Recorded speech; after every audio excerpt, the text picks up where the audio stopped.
Mr. Landon Campbell. Finally, we make this happen. Feel like I've known you now for what is it? The full 6 years I've been in Chicago. Yes. Yeah, it's Yes, been a minute. Took and me and 6 now we years, make but, 6 years. but alright.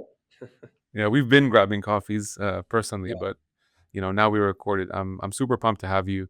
You know how much love, respect, and admiration I have for everything you've done in the Chicago business ecosystem, in your career, and just even as a friend. I mean, personally, very fond of you, man, both personally and professionally. So, really yeah. appreciate you making the time. Thank you so much. Yeah, it's great talking to. I feel like a Chicagoan through and through, who's now very bullish on Chicago and bringing the ecosystem together. Your roots started in Chi-Town, right? Before you went to the Bay Area. Actually, the reverse. So, roots started in the Bay Area, born and raised. I've now been in Chicago for the past 9 years. I do visit back and forth, though. My family's still in the Bay, trying to get them to spend more time in Chicago. But, yeah, no, it's been interesting to see sort of the parallels between the 2 ecosystems and ways that we can elevate Chicago by not always needing to reinvent the wheel, but, seeing things that have worked on the coast and bringing them here. So my bad on that. So you spent time in the Bay Area, but you went to DePaul, no? Yes. Yeah, For so I moved undergrad. here in 2016. Okay, so you're was that sort of the reason, the sort of reason for pivoting to Chicago Yeah. was undergrad? No? And had never visited Chicago before 2016, when I started school here. And obviously, like I had an interview in high school and like college visit as one does with their family. But yeah, moved here in 2016, and was just eyes wide open to this ecosystem, to the city. I was honestly shocked to see that like this was never a place that we visited and vacationed to growing up. But I've learned to understand, why it's called a flyover city in a way. Mm. But, I try and, get people to visit as often as I can, because this is a very special city. But again, yeah, before I moved here, I didn't know much about Chicago. Why do you think that is? Because it's funny you say that. You know very well. I moved from Toronto, so Yep.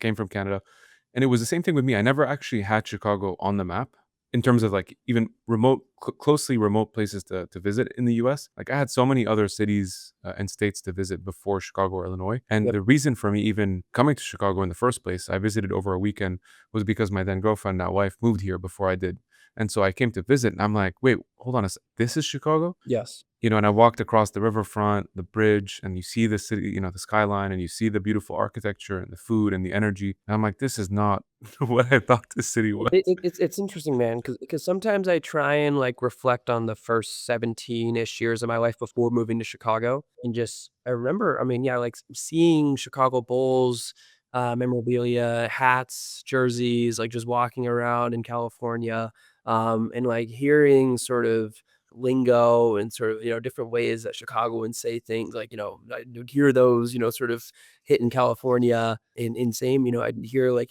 Chicago relevant jokes. And so it's funny to just see the cultural relevance, not just nationally, but globally. I mean, I visited Beijing, with my family when I was younger. And I remember seeing, Bulls hats there. So Everywhere. seeing the global reach is really true. And we saw this too, this past week with Pope Leo. Yes. Chicago Twitter it was hilarious. There's a lot of memes out For there. every other city, because we really made it known that like he's proud Chicagoan, and we raised him. But all that to say, yeah, I mean, I think that we have global reach, but Mhm. it's Midwest humbleness in a way too, where we're not always talking about the exciting things that are happening here. And I think that's something that I have really tried to reverse. I love sharing the insights that I see on a day-to-day basis, the research taking Mm. place in the city, the companies being built here. Like we need to be. There's a difference between cockiness and confidence. I think we need to be a little bit more confident and just speak more about all the exciting things happening here if we want to incentivize people to check out the city, move to this city, commit their careers to this city. Yeah, there's always this talk about like the Midwest, the over promoting versus highlighting what we're actually Yes. doing well and promoting the things that are noteworthy. There's always this battle, I feel like, with Midwest culture, and Canadians are very much the same, Oh, of which is course. kind of sad. Yeah. And it's funny because you look at the coasts and they often do the opposite. And it's not always that they're bragging. It's like, no, they actually have good accolades that they want to showcase to the ecosystem, because one might not even know they're happening. So Yep. probably to do with a lot of the culture, right? Totally. But DNA culture. I only know what I know, so I'm very loud about what we're doing here because I feel like there's no other path. I mean, that for other than making sure that people know what makes this city special. And there's so much happening here. There's so much that has happened here. And I really love sharing those stories and perspectives. Well, we're gonna get to that in a sec. So you end up going to DePaul. Yes. Was that a conscious, like, what was the premise there? You studied communications, which I found interesting because you end up having a very, very interesting, exciting, but also I would say, what's the right word? It's almost like you've had a career with so many different cool roles, and you've been Totally. able to be malleable in your career, which isn't always easy to do. Yeah, I mean, so I studied communications, marketing, very broad major. And I think that sort of allowed me to be flexible with the actual internship opportunities that I took because I really valued experiential learning. Ended up having 10 internships in college. And, it was nice to have the degree and be able to use that as sort of as an entry point. But I was, interning at law firms, interning at uh, startups, at marketing firms, advertising firms, all over the place. So I think what I learned in college, like, and I love DePaul, I'll be a Blue Demon for life, but I Mm. do think while the college you go to is very important, I think the city that you go to college in can be even more important. And, I was just always so excited by the skyline here, the amounts of enterprises that exist here, the amount of companies, the concentration of companies. I was just like, why would I, only sit in my classes when I could be working throughout college and bringing a lot of those experiences and lessons into the classroom. And at the same time, not just figure out the things that I love and I want to do, but also figure out the things that I don't want to do and that don't excite me early. So I think I graduated with a very clear idea of, sort of the industries that excited me, where I want to spend my time versus, we see sort of this like 2 to 3 to 5 year slump after graduating. It's Mm. a lot of postgrads are still trying to figure that out. I wanted to sort of graduate with that 2 to 3 years of work experience because I worked Mhm. all throughout college, and I felt like it kind of it put me in a special place once I Mm. graduated.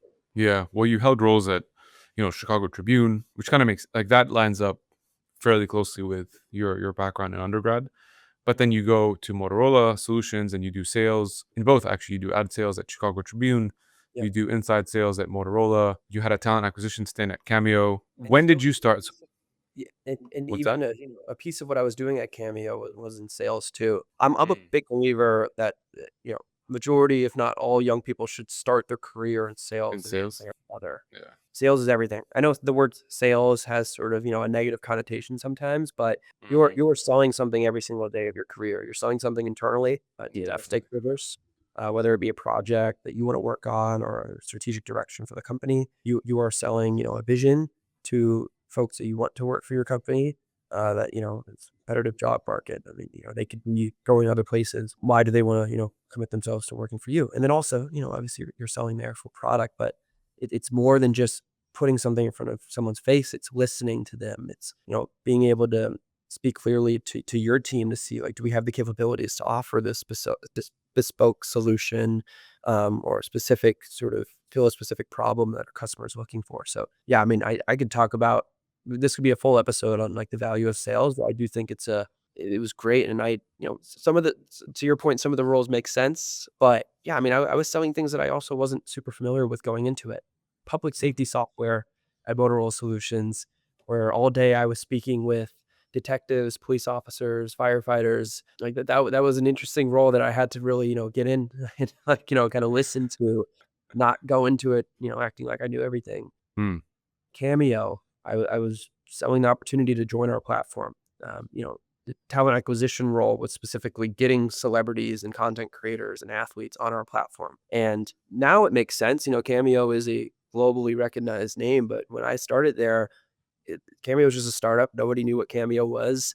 These are people who, I don't know if you know, tend to not open up their DMs. So I had to be very creative with outreach and ways to get in contact with people. But you learn a lot from these sales roles for sure. And I think that folks that are great at sales make great founders. Let's just double down again to your point. This could be a whole hour on sales and sort of business development, but a skill that I'm assuming still very well suits you at your current role at Drive, and just in general, like everything you do with events, the newsletter, sales is such a pivotal point there. The one thing I just want to double down with you on is because I feel like what you mentioned, and I don't want to skip over it, is sometimes you're put in roles where you're in a little bit of discomfort, whether it's what you have to do itself, like the selling, or it could be discomfort around what you actually are selling, i.e., I don't have enough, deep industry knowledge on public health safety tech in Motorola or the Tribune, maybe with whatever product you were selling then. What was your, like, if you were to give 3 to 4 action items, you step into this role, it's new, it's uncomfortable,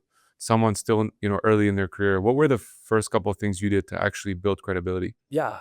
So first off, like embrace the uncertainty that like you just don't know things. Like that's pillar number one. Like I think it's a superpower being a novice in a specific space because, if you've done one thing like a certain way for 10 plus years, you're just gonna think subconsciously that like it needs to be done like this. And you're gonna be unwilling to experiment as often or as much as maybe someone new would be willing to do. So a lot of young people, I encourage them, like, don't just think vertical about the roles you need to take in life. Think horizontally as well. If you are doing something in one side or area of your business or one specific line, but you want to get a holistic view of the company, like you can pivot horizontally to another role, and that also is considered upward movement, even though it doesn't seem like that. So embrace it. And with that, I mean, I think we at Drive sort of have a similar view on investors are made, and we tend to not have a lot of folks on our team that like have this traditional background to venture, like,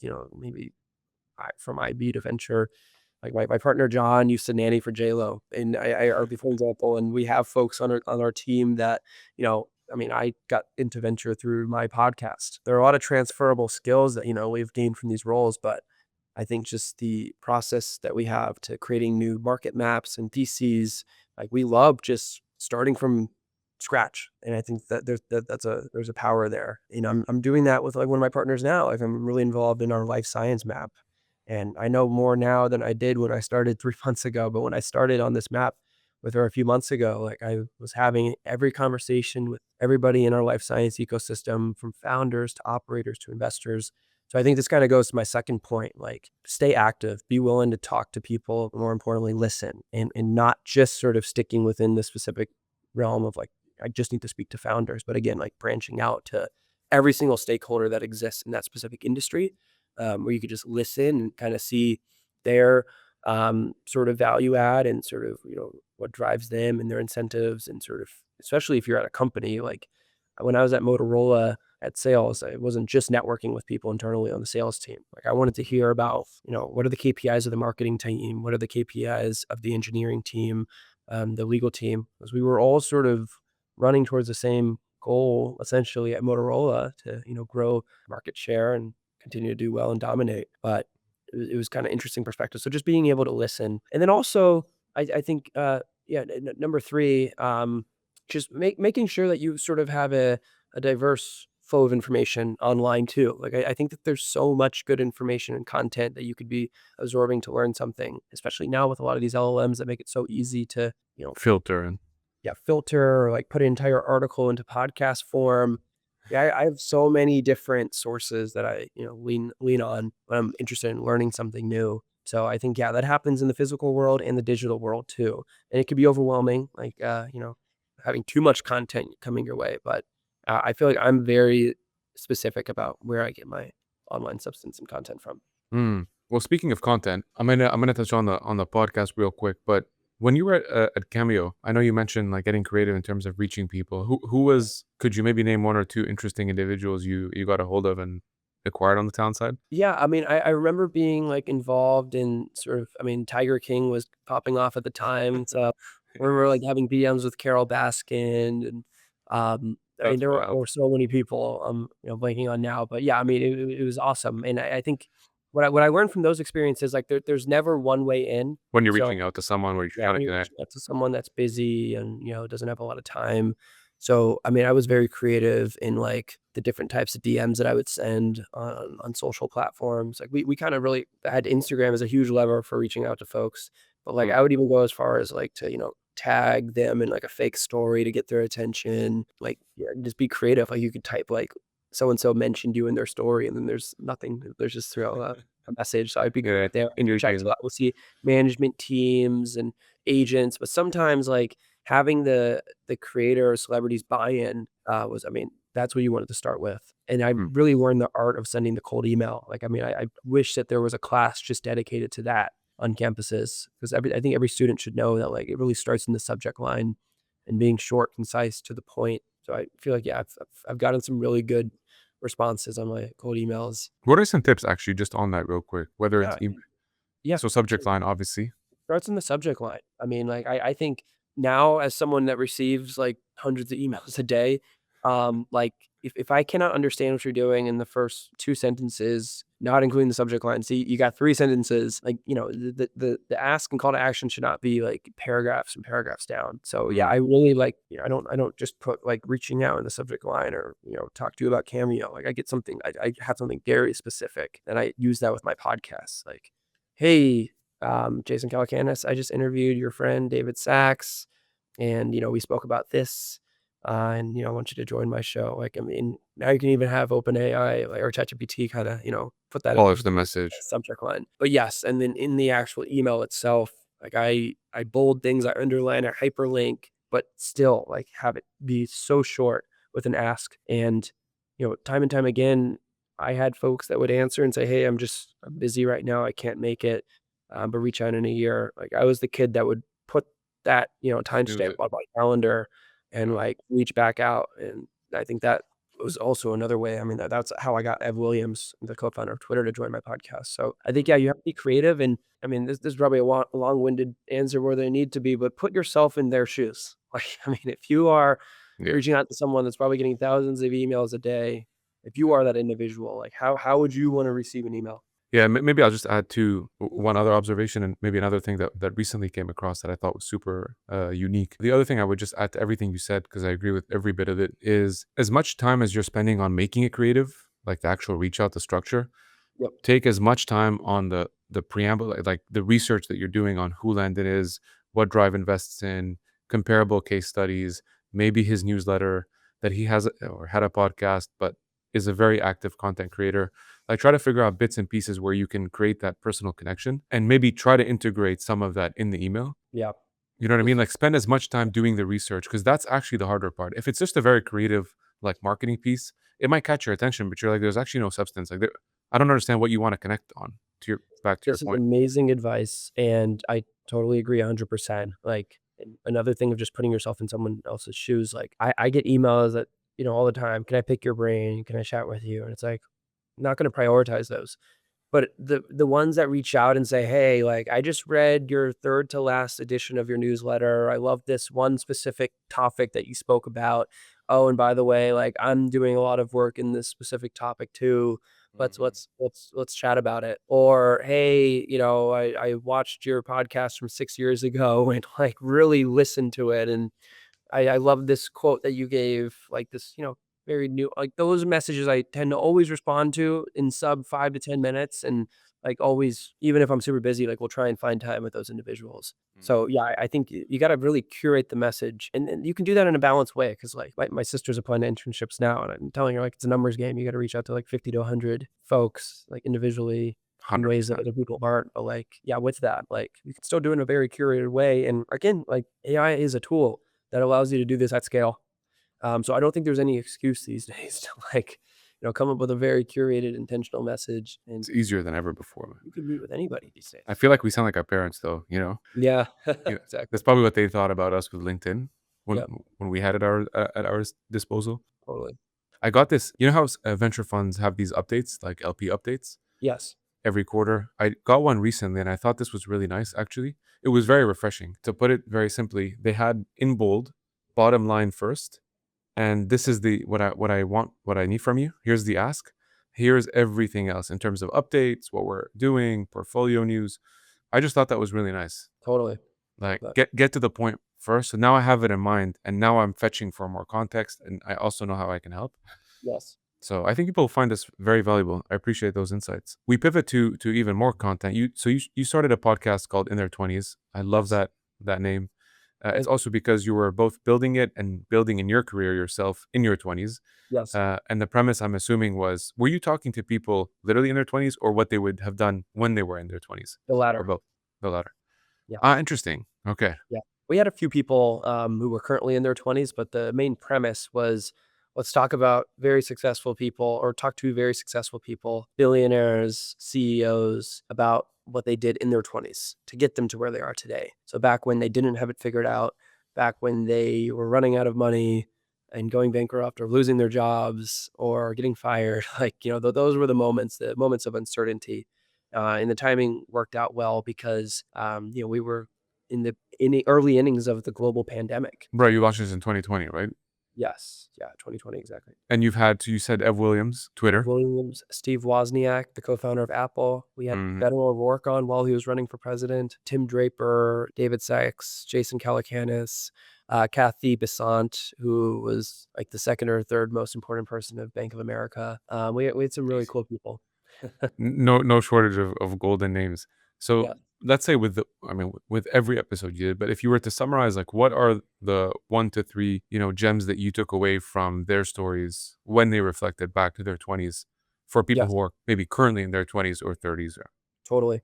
Great question. Very different guests. So, I mean, over 110 episodes, everybody was doing something different in a different industry. So I tried to synthesize like the 2 or 3 main ideas from each conversation. I think number one, like no one feared failure in their 20s. Like I think Andy Dunn, the founder of Bonobos, gave me a great quote. Like we were talking about the fear of sort of failure, and like a lot of people don't start things because they're afraid it's not going to work out. But he sort of took the opposite approach, like the fear of not starting something and missing out on that opportunity is what really scared him. Mm, So he was back in his 20s thinking like he didn't want to be in his 40s and say, gosh, I wish I could have started that company idea that I had, never did. So I think that was powerful. Like it's okay to fail, trying things and experimenting. You learn a lot from those moments. There are so many things I've started that didn't end up working out, but like I did an internal post mortem after and mm, said, hey, like what did I learn from here? Did it open up another door? Usually they do. So I think it's just best to start things and try things and not plan for too long. So, not fearing failure is very important. And I think another piece of advice, I think a lot of the people that I interviewed were sort of what I define as to be like a specialized generalist. These were individuals that like found 2 to 3 unique things that they were very passionate about, areas where they could be sort of the top 20% in those 2 to 3 things, right. meaning you don't always have to be the top 1% of like one thing. But if you can find like, 3 things, 4 things, be the, top 20%, like that's interesting, and find a unique way to combine those things. Mm, So I'm a specialized generalist. If I think about like what I'm interested in, I think like, my media slash music background and interest, my sort of startup and venture and entrepreneurial interests. Like I feel like I've combined those in a very unique way with like sort of the advice that I give to founders, how I talk about companies, and also probably a third bucket, just my love and passion for Chicago. Like those 3 things have connected in a very unique way. And I'm, probably the only person like with, this very unique, uh, combination of like these 3 attributes. things in a way. So I think, yeah, I mean, like the more unique sort of you can be like with your brand and combining a few things, I think that that's always great. And yeah, I'd say third thing, advice that I got from my guests, building something entrepreneurial endeavors. I mean, it's a lonely road. So you got to find something that you're really passionate about. And one of my guests, Guy Kawasaki, Yeah, who, fellow guest as well. yeah, he's great. Early employee at Apple. Yes, early employee at Apple and sort of, early believer in Canva. His advice was really like find something.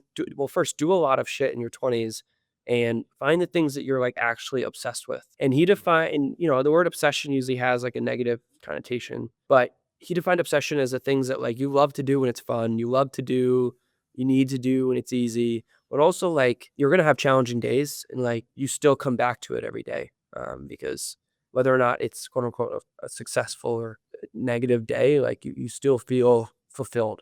So I think, yeah, finding the things that you're obsessed with, even in times of uncertainty, I mean, that's pretty important because it's not always going to be some bright, shiny road ahead, some fun, thing to post about. I mean, there's a lot of challenges with any role, and you have to really be into it. You have to be obsessed with it, stick to it.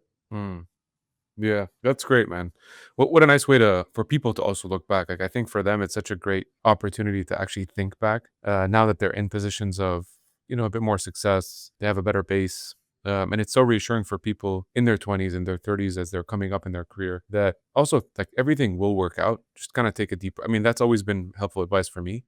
Yep. is just relax, dude. Like take a deep breath. You're already doing everything you need to do. Just trust in kind of pitching away, and eventually, like you're gonna land. Yeah.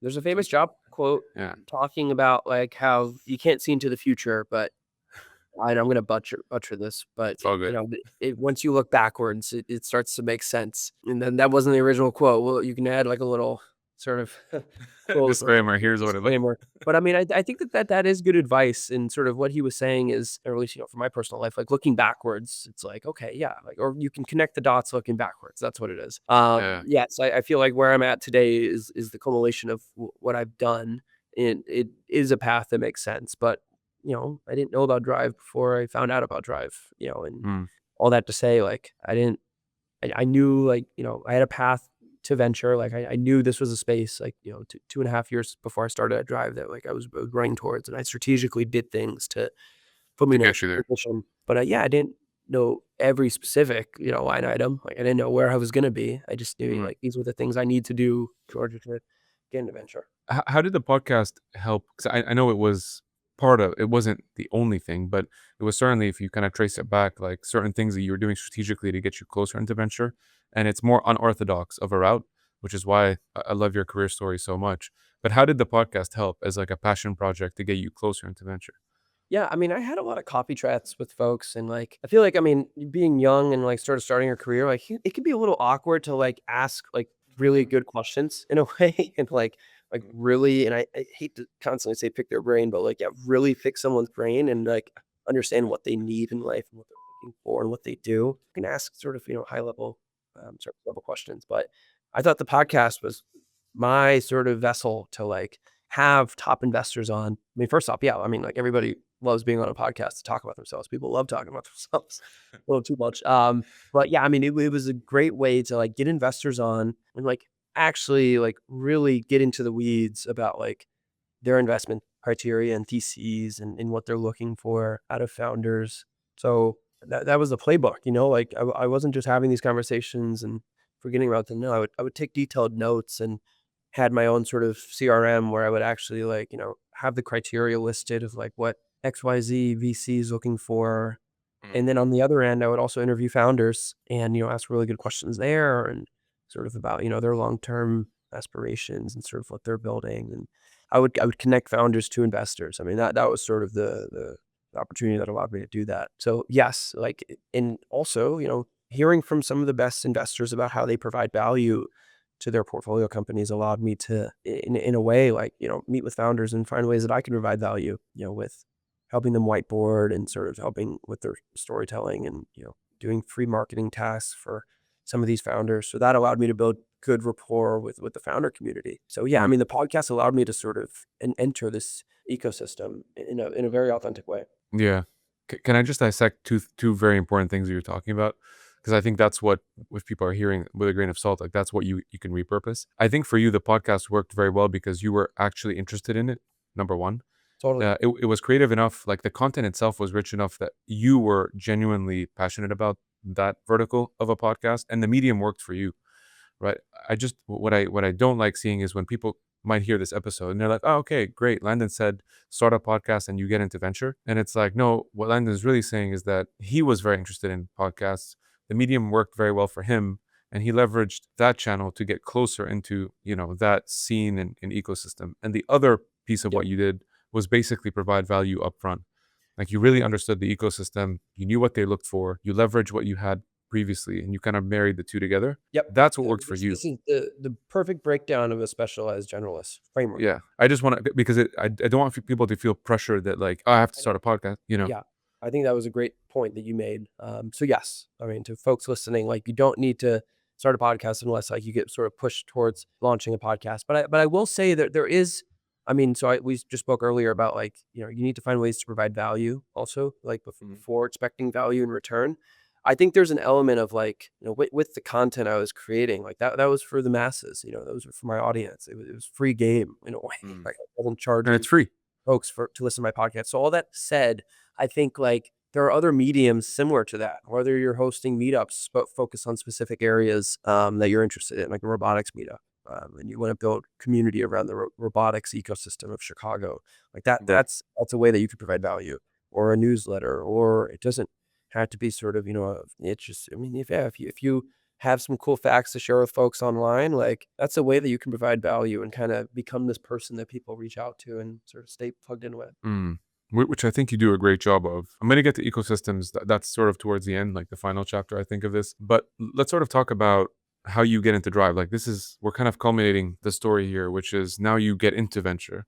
I kind of want to know before that, how did you even find out about Drive? Were you familiar with the fund? Did you know that they're launching this pre-seed fund? Yeah, it's very, very stealthy sometimes with venture, with private equity, to actually know these roles exist. Getting in the door, like I want you to kind of go back to day one, basically. Yeah. So I always love to say that like I've never applied for a role in venture in my life, but like to something that we spoke about, a while ago. Like I remember when I first discovered the industry of venture, and I remember like when I sat down 2.5 years before starting a Drive, 3 years before, and saying like I'd love to get into this field. I'm passionate about early stage entrepreneurship, and the opportunity to work with many different founders across many different industries like really interests me. Uh, Mm. it's a dynamic role. It's not for everybody, but I mean, if you make it entrepreneurial, like I'm a very entrepreneurial person. Like I love how fast paced and just I hear like 30 mini TED Talks a day. I mean, it's honestly a really cool role. But all that said, yeah. So I tried to like work backwards to like figure out like what I needed to do in order to get into venture. And this is where I started to like, to my point, connect founders to investors. I started to build like my own sort of DCs in market maps.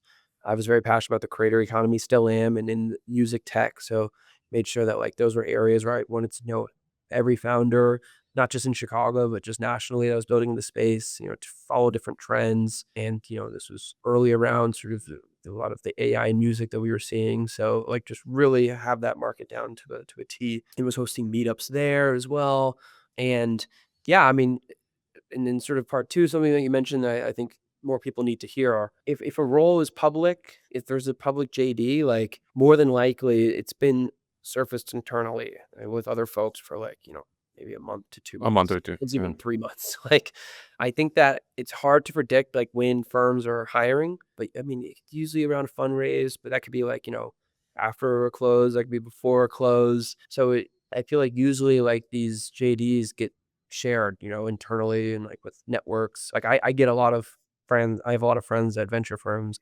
Same with you too, George. Like I bet, they're asking you before there's a public job rec, like, do you know Oh anyone yeah. who's looking for this role? So I all that to say, like you want to build an authentic brand in a way where like folks are reaching out to you, or you're connecting with venture firms before they're hiring publicly online, so that the second they need someone like that, they lean on you. So I think during these formative years, like before I got into venture, I really followed this quote of like, do the work before you have the job. Hmm. So I almost sort of positioned myself as an investor, doing things that, investors would do prior to like, getting my Getting that opportunity. and then it just so happened, they were looking for someone with a specific set of skills, someone already doing a lot of the things I was doing. And in my first few conversations, I remember vividly, they were just like, "Hey, you're doing the things that we're looking for.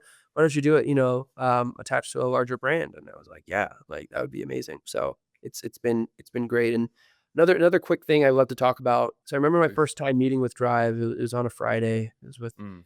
my partner Andy at the time, and it was working from at the Hoxton Hotel across the street from our office here. Met with him there, and I remember sitting down with him, and he was talking to me about the role and sort of my experiences, and just hearing about it, I was like, "Wow, like this is amazing! Like this is literally for me." I really claimed it. I said, like, I need this role. This is my role already. I'm already doing these things. That weekend, I worked. Manifest, Landon. Yeah, well, you have to, and I even went as far as to work on a 20-page slide deck that weekend, because my next meeting with him was the following Monday. And not that he asked for it, not that, it's not a common thing for people to do this, but I literally, like, Love made that. this slide deck and said, play by play, this is what I would do in the first year. These are founders I would bring into the Drive network. This is how I would build community. This is how I would invest. These are areas of interest and industries that I would, build relationships with. These are sort of the networks that we would tap into, the universities, the co-working spaces and incubators. And I gave that to him on Monday, and ultimately like found out pretty early that like, okay, like, yeah, this is what we needed. So all that to say, like, yeah, like claim things, do the work before you have the job. I think that was an example of doing the work before I had the job.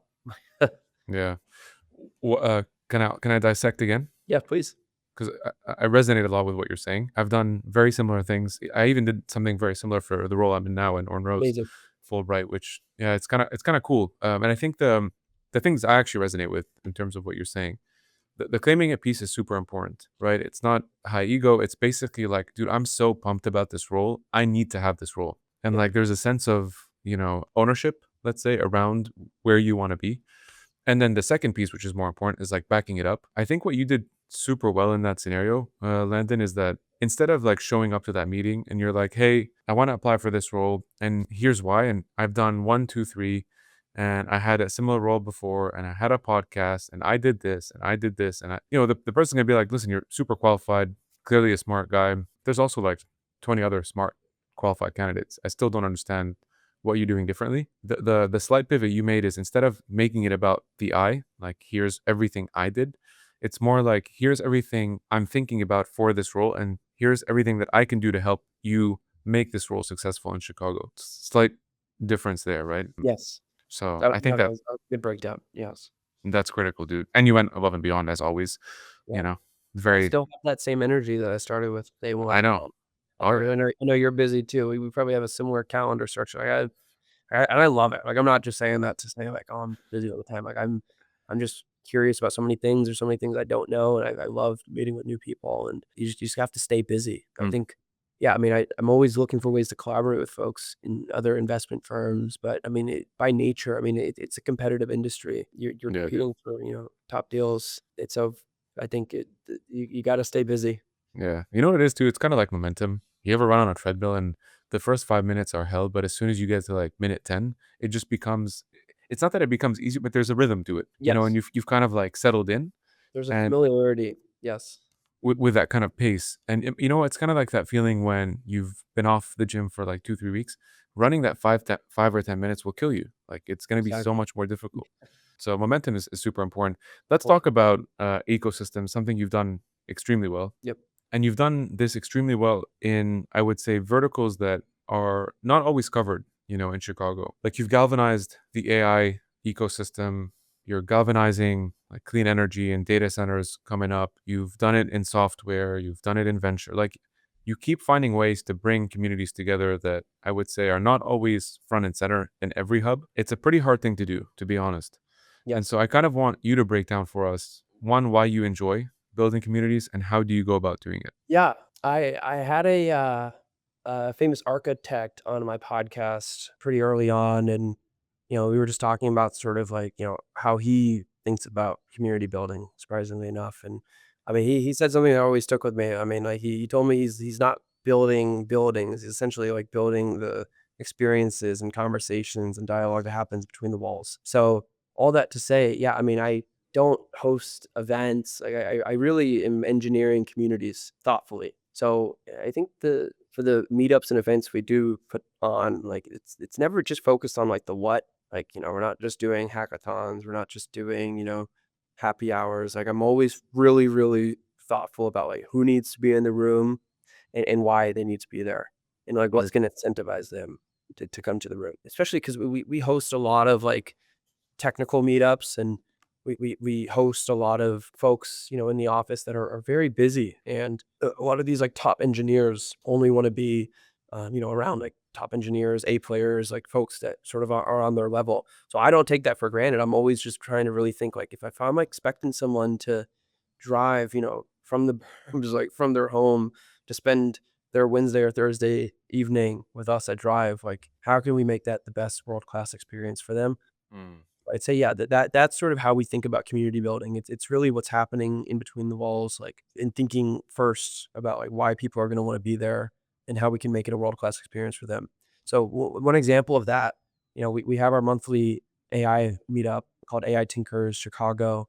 It's a national meetup, very close with the founder, or sorry, global meetup and community, very close with the founder, and it's different in every other city, but, being able to bring this to Chicago where, we didn't have a lot of consistent technical meetups happening. We were very specific with the format and, and the guest list. So this is just for engineers, data scientists, developers. They come to our office once a month, and we plug their computers into our projector and we talk about code and we talk about sort of new innovations happening and taking place in the AI world. And we say it's not just for AI enthusiasts, for like AI practitioners, but this community has become one where I've made investments from our Tinkers group, and it's served as like a talent network also, which is really cool, for folks that are hiring in our portfolio, or folks have been able to come and find co-founders. So yeah, we just try and long-winded way, but I mean, I think we just try and be very intentional with the types of meetups we do here, because we want to make sure that it's worth our community's time. And with Tinkers, we filled a need in the ecosystem. It's the fastest growing AI meetup. We have over 1,300 members. I mean, come June, we actually have 2 meetups. It's gonna be the first month we're having 2, just because the demand is so heavy. So yeah, That's incredible. it's been so much fun to put that together. And it's not I mean, now we're like on the, I think, 17th meetup, and now we're starting to welcome in, like, partners and sponsors, because we have a very clear sort of idea of what we're offering the community and why it's differentiated. Yeah. What I love about your background too is I think you've just done a great job of finding like passion projects, side hustles that complement your core base, Yes. right? Like let's say if your core base right now is Drive, it happens to be Drive and you're building Drive in Chicago and you're the general manager and it's a pre-seed fund. What sort of passion projects can you tag on, if I can call it that, just for the ease of like But the story? But what can you do to tag on that you're super interested? It's still actually, it's not necessarily attached to Drive, but it complements Drive and Drive complements AI Tinkers and AI Tinkers complements your building in Chicago. And so it's kind of cool when you're able to do that because I think it just helps, to be honest, manage your time, totally. you know? Yes. Uh, Yeah. And it's fun. Having yeah, the side things. that's important too. Just actually having fun. Yeah. And I think Flutter is also an example of that. Like, it's complementary, but it's a weekend thing I do. I'm gonna end on asking you about Chicago because Yes. we have to and we want to bring this kind of We full wouldn't be a circle. Chicago podcast without it. No, dude, come on. I want to ask why you're bullish on Chicago. What makes you excited about Chicago? Why should someone listening who's not in Chicago be convinced to check it out, to maybe move here? Like, sell me on Chicago, basically, coming full circle. So I spend a lot of time with founders. So I'm going to give my thoughts first from the founder perspective. What do founders need? Founders need 3 things to be successful. Early stage founders, especially. You need access to customers, wide array of different customers that you could actually meet with in person. I'm talking like knock on their door, grab coffee with them. In a world where the barrier to entry to build a company has been drastically lowered, the companies that stand out are going to be ones that are essentially in person, willing to meet people, go on site and like deploy your product. So that's really important. So again, access to customers, number 1. Number 2, access to cost efficient talent, like top engineering talent, folks that are not going to be jumping from company to company, folks who you're not really competing, for market share with, compared to like the other hyperscalers and big, AI foundational companies, or model companies, I should say. Like, access to cost efficient, top technical resources and talent is very important. And third, access to capital, for sure. So when I think a lot of founders, that I come across that are considering like moving to the coast, I think they actually start on the opposite side. They see the high concentration of venture investors and angels, and sort of get attracted to SF for that. But I just really always love to have this conversation and like kind of think first principles, where like, are your customers in SF? I know like a lot of enterprises are not in SF. And I know that there are a lot of, companies that, sell to and are sort of in the developer tool market. So I think, yeah, if you're building a dev tool, like, it totally makes sense in my mind, to be in the Bay. Like, you have so many folks there. But I look at Chicago, where we have the second highest number of Fortune 500s, and I'm looking out of our office now, like, there are so many logos. Like, we have John Deere, Go.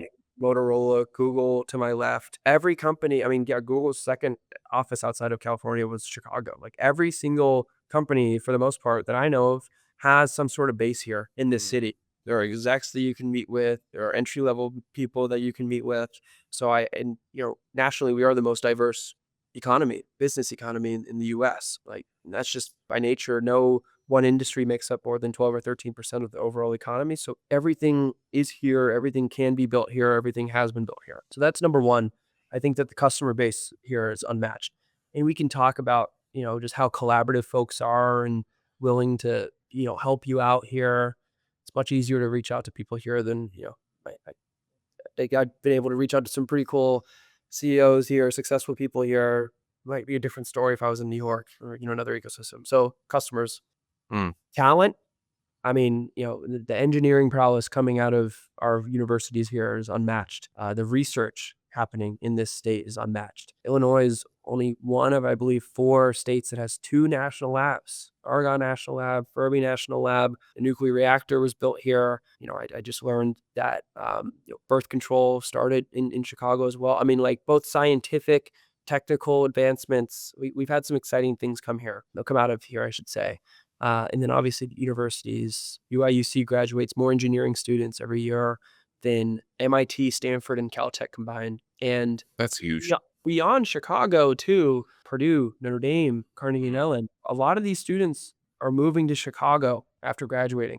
With 85% of Midwest grads end up in Chicago post-graduation. So you got folks here that are highly technical, different types of engineers here, hardworking, gritty. They get their hands dirty. I mean, Chicago's also a sales hub. I mean, Stripe obviously just expanded their office here. Like, a lot of these Big Ten kids, they are gifted at sales. So, and they're ending up here. And, you got folks that are not bouncing from company to company, and you're not going up against, insane salaries that make no sense for a pre-seed or seed company that we would see on the coast. So I think that the talent side is really strong too. You get just as good, if not better, talent for a fraction of the price.